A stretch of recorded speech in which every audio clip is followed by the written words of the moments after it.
आज की फिल्म देखने के बाद आप न्यूज़ चैनलों को पहले जैसी नज़रों से नहीं देख पाएंगे, क्योंकि इस फिल्म में लोगों की मौत पर टीआरपी कमाई जाती है और एक आदमी धीरे धीरे कैमरा चलाते चलाते मॉन्स्टर बन जाता है। फिल्म की शुरुआत रात के अंधेरे से होती है।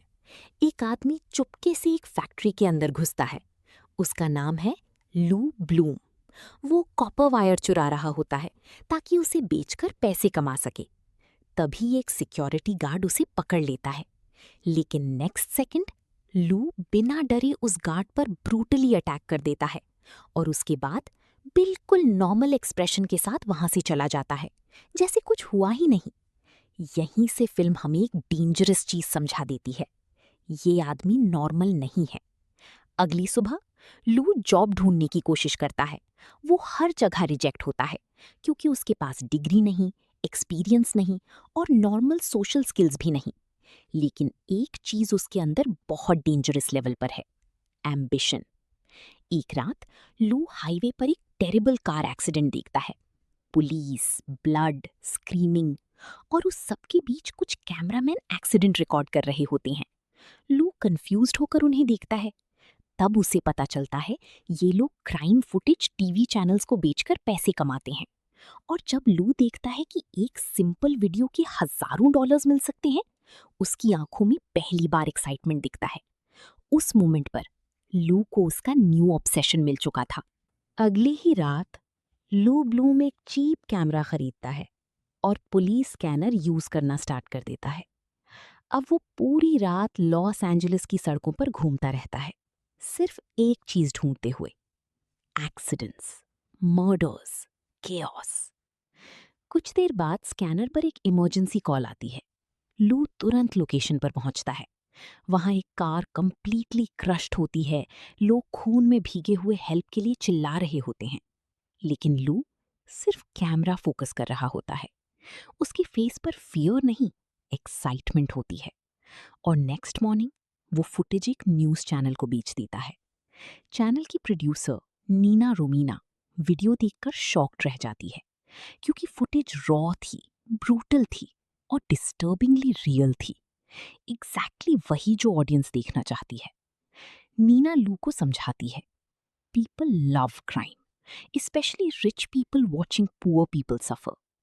ये लाइन सुनते ही लू को समझ आ जाता है कि दुनिया का सबसे प्रॉफिटेबल बिजनेस क्या है, फियर। और उस दिन के बाद लू सिर्फ कैमरामैन नहीं रहता, वो ट्रेजेडी का हंटर बन जाता है। अब हर रात लू ब्लूम पुलिस स्कैनर सुनता और क्राइम सीन्स के पीछे भागता रहता है। लेकिन धीरे धीरे उसके अंदर कुछ डेंजरस चेंज होने लगता है। एक नाइट वो एक बर्निंग कार एक्सीडेंट कवर कर रहा होता है। पुलिस अभी तक नहीं पहुंची होती। अंदर एक इंजर्ड आदमी जिंदा होता है, हेल्प के लिए हाथ हिला रहा होता है। नॉर्मल इंसान क्या करता?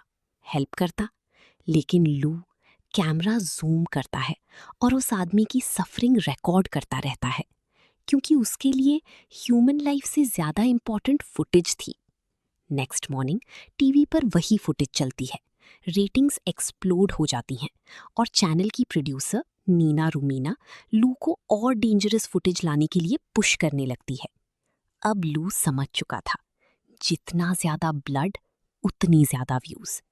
और इसी ऑब्सेशन में लू एक असिस्टेंट हायर करता है, एक होमलेस यंग गाय नेम्ड रिक। लू उससे प्रॉमिस करता है, मैं तुम्हारी लाइफ चेंज कर दूंगा। लेकिन रियलिटी में लू किसी की हेल्प नहीं कर रहा था, वो बस अपना एम्पायर बिल्ड कर रहा था। और सबसे स्कैरी बात, अब उसे क्राइम सीन्स देखकर फियर नहीं आता था, उसे थ्रिल आता था। अब लू ब्लूम सिर्फ एक्सीडेंट्स रिकॉर्ड नहीं कर रहा था, वो सिचुएशंस मैनिपुलेट करना स्टार्ट कर चुका था। एक रात स्कैनर पर एक हाउस इन्वेजन की कॉल आती है। लू और रिक सबसे पहले लोकेशन पर पहुंच जाते हैं।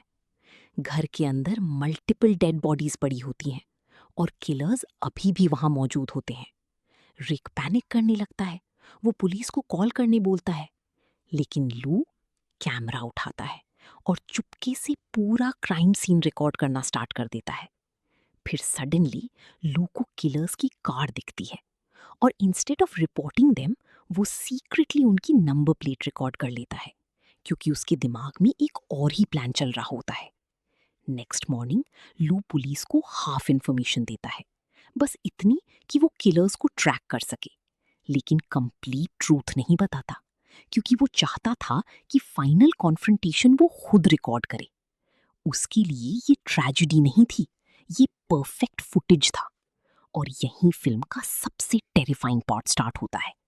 लू अब सिर्फ इमोरल नहीं रहा था, वो डेंजरस बन चुका था। लू ब्लूम का obsession completely out of control हो चुका था। उसे सिर्फ एक चीज चाहिए थी, परफेक्ट फुटेज। और उस परफेक्ट फुटेज के लिए वो किसी को भी सैक्रिफाइस कर सकता था।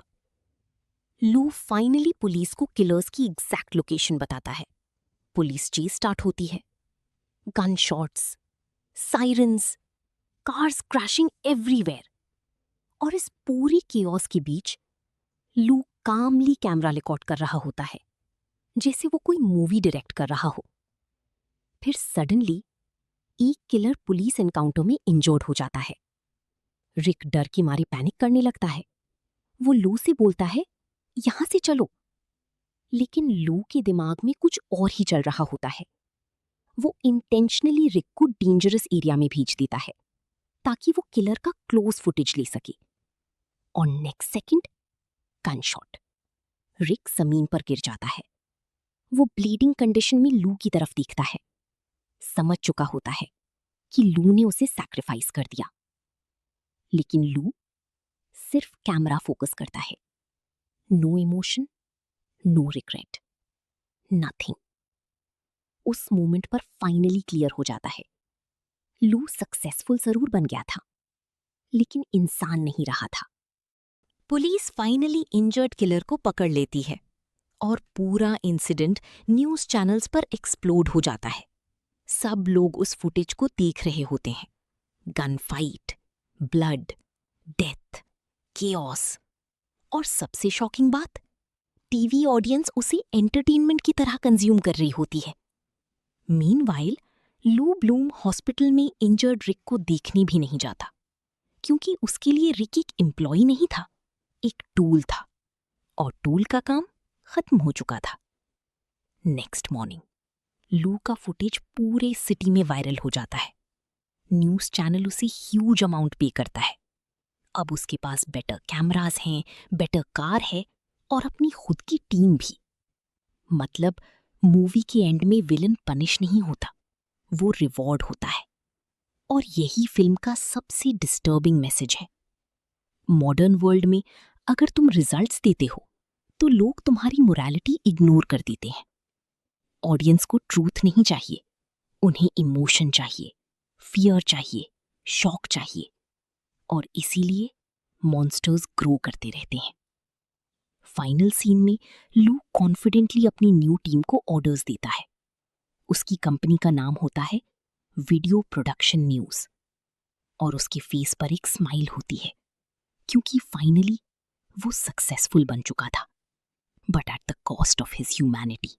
मोस्ट पीपल सोचते हैं नाइट क्रॉलर एक क्राइम थ्रिलर है, लेकिन असली हॉरर मर्डर्स नहीं थे। असली हॉरर था सोसाइटी। क्योंकि पूरी फिल्म में किसी ने भी लू को रोकने की कोशिश नहीं की। न्यूज चैनल्स उसे मनी देते रहे, ऑडियंस उसका फुटेज कंज्यूम करती रही, और सिस्टम उसे रिवॉर्ड करता रहा। मतलब लू ब्लूम मॉन्स्टर बना जरूर, लेकिन उस मॉन्स्टर को क्रिएट सोसाइटी ने किया। फिल्म एक टेरिफाइंग ट्रूथ रिवील करती है। मॉडर्न वर्ल्ड में एम्पैथी ऑप्शनल हो चुकी है। आज सोशल मीडिया हो, न्यूज चैनल्स हो या इंटरनेट, सब जगह अटेंशन सबसे वैल्यूएबल करेंसी बन चुकी है। जितना शॉकिंग कंटेंट, उतना ज्यादा प्रॉफिट। और इसी रेस में ह्यूमैनिटी स्लोली डिसअपीयर होने लगती है। लू ब्लूम अलग नहीं था, वो मॉडर्न हसल कल्चर का परफेक्ट फाइनल फॉर्म था। कॉन्फिडेंट, स्मार्ट, हार्डवर्किंग और कंप्लीटली इमोशनलेस। फिल्म के फाइनल मोमेंट्स में कैमरा स्लोली लू के फेस पर जूम करता है और उसकी आंखों में एक स्ट्रेंज एम्प्टीनेस दिखती है, जैसे सक्सेस मिलने के बाद भी अंदर कुछ मिसिंग हो। क्योंकि कुछ लोग दुनिया जीत जाते हैं लेकिन प्रोसेस में खुद को खो देते हैं। अगर तुम्हें ये साइकोलॉजिकल मूवी ब्रेकडाउन पसंद आया तो नेक्स्ट वीडियो में हम एक्सप्लेन करेंगे parasite, rich versus poor mindset explained.